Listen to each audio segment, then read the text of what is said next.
San Ano, Jose. uwi na kaya yan? Kapanood ko yan eh. Cute. Pinatay.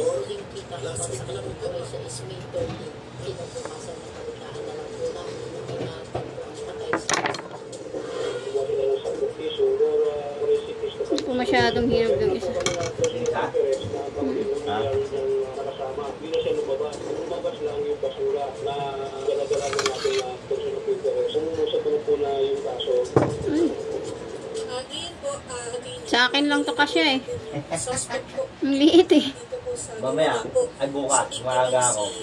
Kukuha ko yun. Sa amin yun. Nalalaglag lang eh. Wala namang kumukuha. Hindi naman nalalakaya ng mga. Pwede po natin makausap sa Malagkit yan eh. Colonel Rolando Baula. Malagkit ba to? Yung station commander po ng Police Station 13 Na? CPD. Malagkit. Para sa detalye. So, paano po nila nahanap po? Ito po ang suspect. Colonel Baula, magandang hapon po at live po tayo ngayon sa programa po ni Idol Rafi Tulfo. Hindi pa masyadong hinog. Ni Attorney Tumol. Magandang hapon po, Lieutenant Colonel Baula. Last week po, nag-usap po tayo tungkol dito, no? At sinabi namin na tututukan po namin ito at hihingi sa inyo ng update. Ano po ba ang update natin na maibibigay sa ating mga kababayan tungkol po dito?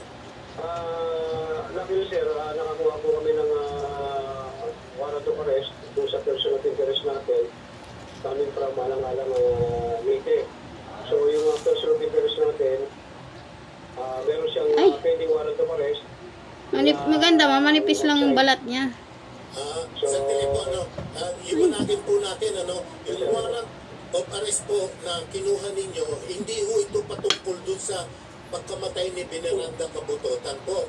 Sino yan? Ay patungkol dun sa isang Attorney. warrant of arrest niya na inisyu po sa Bohol po. Pinakawan niya ka. Lieutenant Colonel.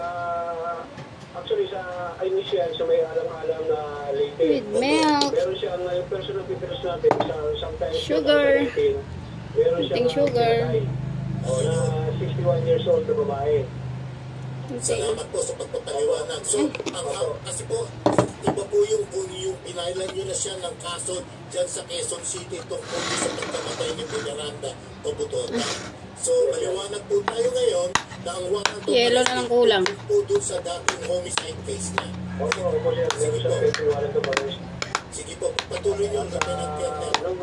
Nung May 23, nahuli natin siya dito sa may Billiard City. Yelo na lang. So doon siya, pero Huwag na. Huwag nang lagyan ng yelo. doon naglalagay dahil nagtatrabaho siya, nagpa-part-time sa construction worker. Nasaan na po siya ngayon? Tungkong si Pilibon Enrile. Siya nalilito po, nakatingin po sa amin dito sa custodial facility po namin dito sa pagkisilangan na okay. Dahil ang warrant na hawak po ninyo doon po sa Leyte, no? 3 minutes.